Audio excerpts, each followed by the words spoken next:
Just a final farewell to the SD1, Series 2, 3.5, V8. She's off, pasture's new, very happy with the chap who's bought the car. Sure he'll cherish, love her, and hopefully have as much fun as I've had with her. She's a famous old girl. I'm sure she'll survive another 25 years or more. My new project, the Series 1, you saw a video earlier on in the week. Be starting cosmetics on this old girl next couple of weeks when the weather improves slightly. Doesn't need a lot, but just for my satisfaction I'll do a few bits to her. Just want to show you quickly before the two cars go their separate ways, the difference in the spec.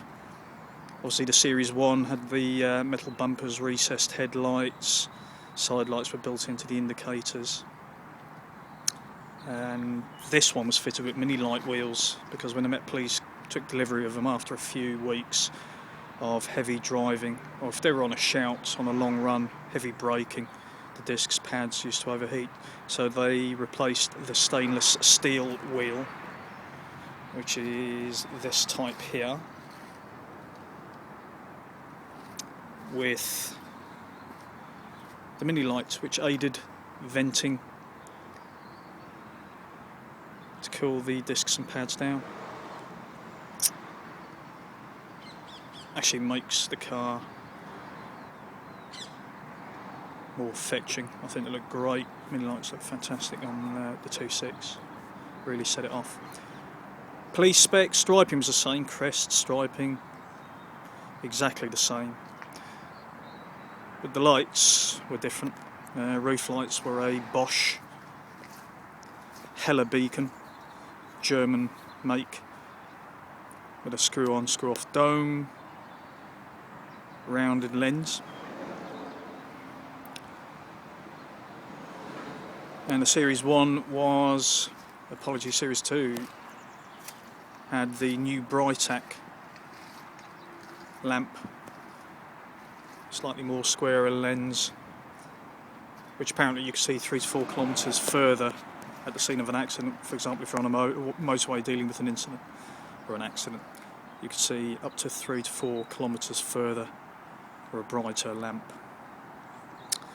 Rear tailgate, you sit in the driver's seat. Anyone who's got an SD1 Series 1, you try and look out the back window, one of these, you can hardly see anything behind you. Not the best design in the world, but they changed that in the Series 2, dropped the screen to give an all-round better view. Police signs at the back, they're the same, although the one on the Series 2 flashed flashed red.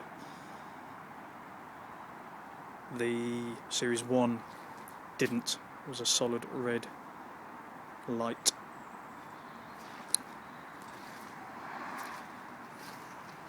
No roof markings till the early 80s, 83 or so. Secondary aerial there, a smaller one, which was a personal radio aerial.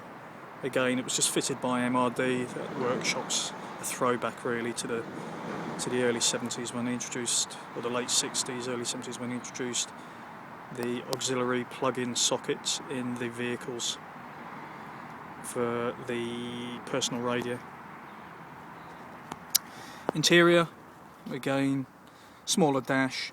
There's no speedometer, just a rev counter. Layout of the instruments there. There's your rev counter, your calibrated AT head speedometer. And then this new device, which was a VASCAR speed, time and distance device, introduced in the mid-70s. Quite a revolution really, replaced this antiquated AT head, again throwback to the late 30s when introduced to traffic.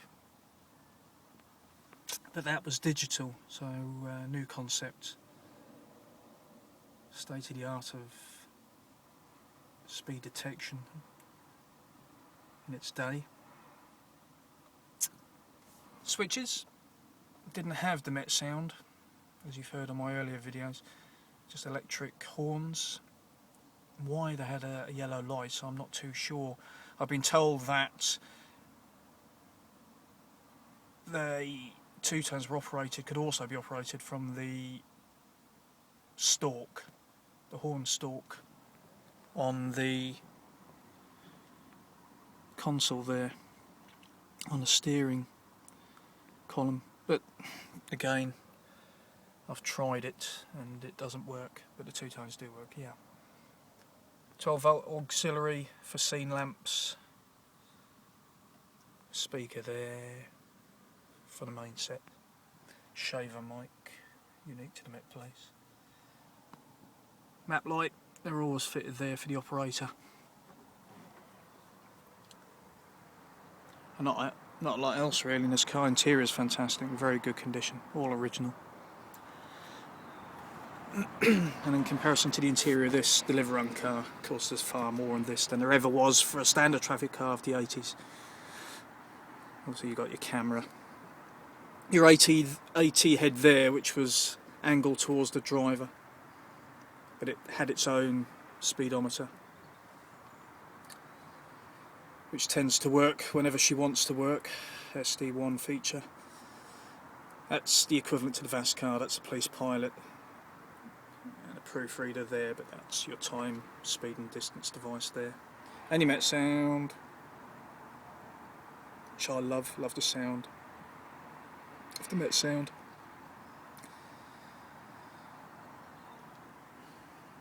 Main set, and that's interesting, that's original, it's never been taken off the vehicle. Major incident aid memoir. If you're the first officer on the scene of a major incident, chalet is mnemonic used.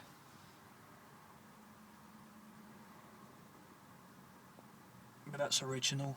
Surprised it's still stuck there.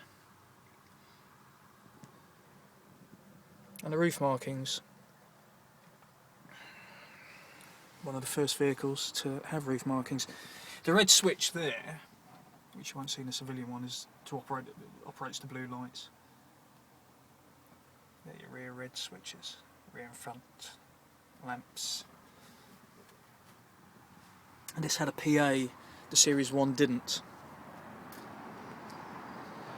So that's it really, that's about the size of it. This vehicle will be no longer in my care in the next day or so, and this you'll be seeing on the old classic car circuit forthcoming season. So there you are, a farewell. Oh yeah, one thing about the 2.6, I had a very interesting conversation with a chap who worked on these 2.6s, and he was great friends with a chap who's no longer with us, but he was a fleet manager for the Met Police. And he said when they went up to test drive these 2.6s in the mid-70s, 77 I think he said, they were being sold to the Met as a contender to the 3.5. Very underpowered. But that's a story for another time. Take care.